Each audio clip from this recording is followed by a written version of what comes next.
Hey there, my friends. This is most definitely an era where I keep telling myself I'm not gonna pick up more books, and then I either read something that's amazing and I decide I want to have a copy on my own shelf, or I see something that people are talking about that I just desperately want to read, or I just get in the mood to go to the bookstore and find things. So we're just gonna give up and say that I'm occasionally going to pick up new books, and just so long as I'm also taking books out of my collection at approximately the same rate, we'll be okay. Maybe. Um, yeah. So anyway, I have a small stack of things to share with you yet again. So this is my mid-October book haul. I think I'm probably going to end up doing probably one of these a month because I just end up with a little stack accumulated and I like to share them. So in no particular order, here are some things that I picked up recently. I read The Scholar and the Last Fairy Door by H.G. Perry and really loved it. So I've been wanting to try a second book by this author. And after reading a couple of the descriptions, I decided to check out A Far Better Thing. It's described as Jonathan Strange and Mr. Norrell meets A Tale of Two Cities in H.G. Perry's A Far Better Thing, a heartrending fantasy of fairy revenge set during the French Revolution. So I really liked the historical fiction and fae combination in The Scholar and the Last Fairy Door, and this sounds like it will be similar, so I'm really excited to check that one out. I picked up a copy of Witch of the Wolves by Kaylee Archer. This one sounded, again, sort of like something that would be right up my alley. It's like a paranormal, romance, I think. And the paperback has these really pretty sprayed edges. But it is about a 23-year-old witch hidden in the human world, leading a quiet life in London, managing an apothecary for the supernatural. But her life is upended when a brooding and handsome werewolf kidnaps her on her estranged father's orders. That sounds very cool. I love witches and werewolves. Werewolves are my favorite, so I'm excited to check this one out. I picked up from Pango Books a copy of Dreadful by Caitlin Rosakis. I had seen this one in Barnes & Noble, and not only did I think that the edges were really cool, but I thought the description was really great. It's a comedic fantasy, and I had been thinking about it, and then I saw it on Pango Books and decided to go ahead and get a copy for myself because it's secondhand. So the description says, it's bad enough waking up in a half-destroyed evil wizard's workshop with no eyebrows, no memories, and no idea how long you have before the dread lord whomever shows up to murder you horribly and then turn your skull into a goblet or something. It's a lot worse when you realize that dread lord whomever is you. I just think it sounds so funny. So I'm hoping that it really is that funny. I did to check this one out too. So I think that's a fun addition. Oh, I didn't realize this was further down in the pile. So as I mentioned with the first book, I read The Scholar and the Last Fairy Door, and I really loved it. So I decided I wanted to have a copy for my own collection. So this is the paperback trophy copy that I got, so I can reread it again in the future. I really liked this one, so I am excited to own a copy and then to try that other book by the same author. This next one is gonna seem very crazy, but when I've been going through sort of looking at series that I never finished, I came across this middle grade series, and it was only 3 books, but I really, really, really loved the first 2. And I decided, you know what, it was worth buying book 3 because I couldn't get it as an ebook or anything.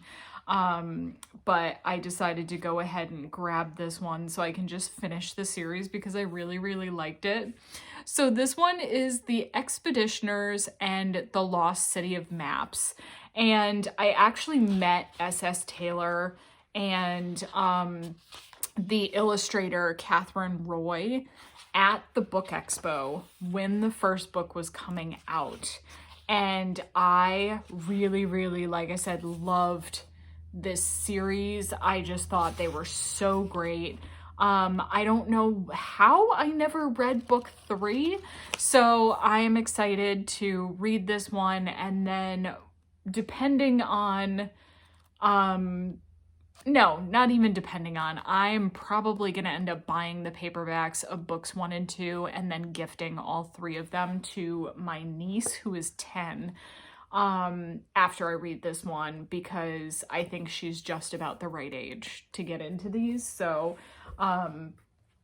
so fun. And I'm gonna feel so good to have finally finished that series. I sometimes just never read the last book in series because I think I just don't ever want them to end. And I shouldn't do that. So, yeah. Another oddball one that I ended up getting. I know a lot of us fight the Amazon machine, but I do use Amazon, and sometimes it's because it's the only place I can get things. Sometimes it's because it's just easier to buy like paper goods and things in bulk that way. So I try to be semi-deliberate about how I use Amazon. When it comes to books and things, I try a lot of times to either get things another way first, or to get like an ebook versus the regular book from Amazon. I don't know. I feel conflicted about it. Please don't hate me because I use Amazon. But especially I know like there are a lot of indie authors that is the way that they actually make money. So I buy things from them through Amazon. So yeah, I try to think about my purchases there before I make them, but then I also still make them. So that was a very long-winded and semi-guilty discussion, just to say they had their recent set of Prime Days and they had books on sale. And I know I don't need necessarily more fiction books, but I had seen this nonfiction book when I was on vacation in Savannah and really, really loved the book and would love to be able to peruse it at my leisure. But nonfiction books can also be really, really expensive. And so I didn't pick it up. It was also very heavy. I didn't want to bring it back in my suitcase. But when I saw that Amazon had this one for half price, I went ahead and picked myself up a copy. So this is the Atlas Obscura Wildlife book. And it is their guide to living wonders. And I really, really just love, like I said, being able to sort of like read a couple pages at a time or check out like a different section when I just get in the mood. So I thought this would be a really fun one to have. I like the Atlas Obscura series and I thought this one was great. And like I said, it was half price. So I feel okay. The last set of fiction books that I got, I just this past month,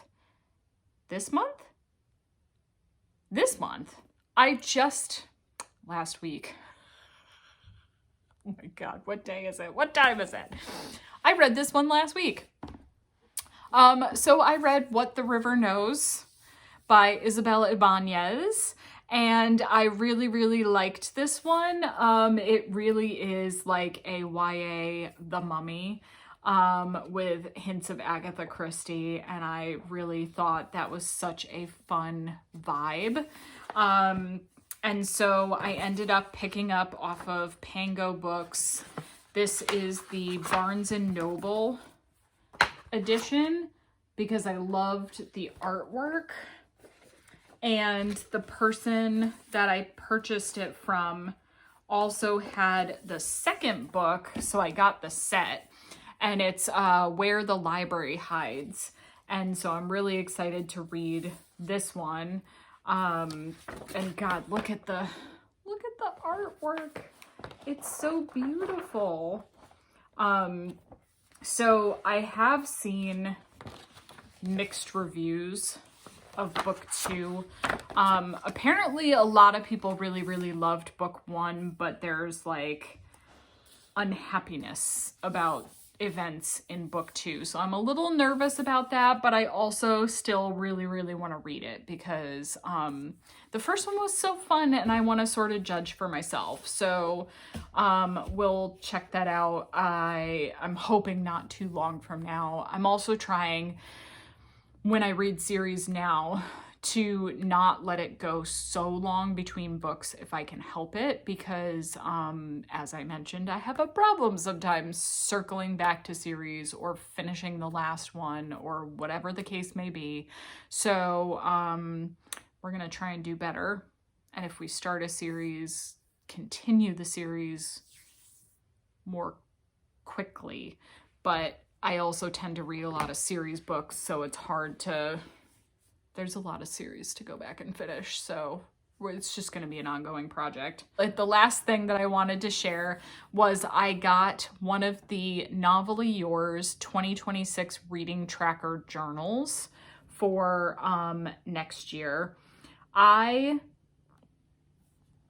have done my own reading journal. I have not done a reading journal. I have done just Goodreads. I have done sort of like mini tracking in different ways over the years, and every year it seems like I'm in the mood to do something different. But I saw this one online and thought that it actually looked really good for sort of what I'm looking to track now.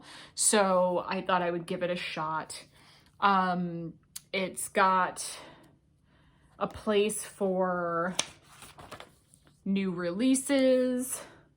It's got space for a wish list and books that you've pre-ordered. It's got just a sort of like listed reading log, which is kind of what I'm doing right now in the back of my like posting calendar, where I keep track of like where I post videos and Instagram posts and things. It's got different challenge pages in here, bookish bingo.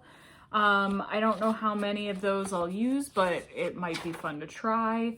It's got series tracker pages so that I can keep track of which series I would like to continue reading and how far I've gotten into them. It's got habit tracker pages if you want to keep track of other things, like did you read every day, did you drink water, whatever. It's got a book tracker that you can sort of customize, and then it's got just the dot grid pages so you can make your own things.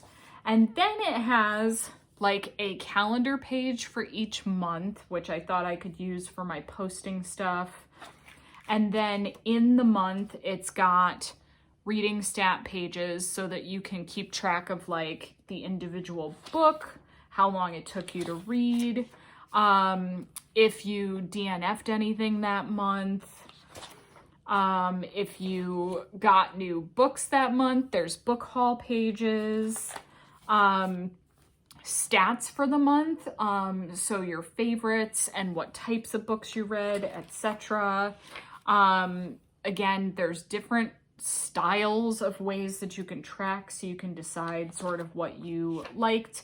And then there's a couple like game pages at the end of every month, and they're different from month to month. So it's not just the same thing over and over, but it's got all of the months with their own individual tabs and like their own little artwork. So I thought that was really, really cool. And then after December, it's got your 2026 stats. So your favorite books of the year, your stats for the entire year, your favorites by genre, noteworthy things. So not necessarily bookish related, but all kinds of things. And then like 2027 pre-orders and TBR, etc. So like I said, I thought this was a really cool reading journal, reading tracker. So I'm going to try this out for 2026 because I'm definitely focusing more right now on reading the books sort of from my own continuously growing collection. Because yeah, even though my collection continuously like grows and then shrinks and then grows and then shrinks, I also kind of think that's a healthy, normal collection. So I don't want to guilt myself too much about that. But I am proud that in the last like 2 months, I really have shifted my focus from having to read like the new and upcoming and like only like brand new books to going back and reading things that have been sitting on my shelves for a lot longer, because I do have books that have been on my shelves for years just waiting to be read. And this is really more to focus on like, yes, I might get new books and I might, you know, explore an author that I've found like H.G. Perry that I really, really like and want to try another one by them. But, you know, that'll be interspersed with reading like 3 older books off my shelf. So I feel like that's a good balance right now. And I think this will be a good way to sort of, again, visualize all of that and really just keep track of a bunch of different things. So again, I ended up with a haul of more books than I expected, but I still feel like that's okay. And like I said, a couple of them I've read already. So they're just adding to my long-term personal collection. And then there are some new books for my TBR, but that's all right. So I will, I'm sure, catch up with you guys with another book haul next month. But for now, this is it for October. All right. What is the favorite book that you've gotten recently? Have you gotten anything exciting? Have you started planning like a reading tracker or anything for next year? Are you getting a pre-made one or are you making your own? I would love to hear about it. Like I said, mine kind of changes every year depending on how ambitious I'm feeling or how creative I'm feeling. And this year for 2026, we're just gonna, like I said, go with the preset one, and I'm feeling pretty good about that. So, all right. Thank you again for tuning in, and I will see you next time. Bye.